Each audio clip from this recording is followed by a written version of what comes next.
Imagine a world where you could see every sound, every whisper, every beat, every melody, manifesting as intricate patterns right before your eyes. Sounds like magic, right? We hear sounds every day, but we can't see them. They're invisible vibrations traveling through the air, hitting our eardrums. But what if there was a way to make those invisible forces visible? Welcome to the incredible world of cymatics. This isn't CGI, folks. This is real science. Here, sound waves aren't just heard, they're seen. Vibrations from a speaker or a tone generator are passed onto a thin plate covered with fine sand, water, or even liquids.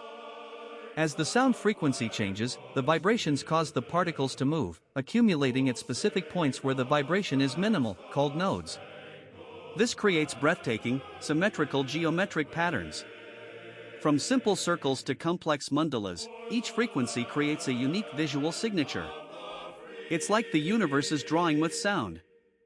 What we perceive as abstract noise actually has a profound physical shape, a hidden architecture. Next time you hear music, close your eyes and imagine the unseen artistry. You're not just listening to sound, you're experiencing a hidden visual symphony. This incredible phenomenon proves that even the most fleeting vibrations hold astonishing beauty. Mind blown.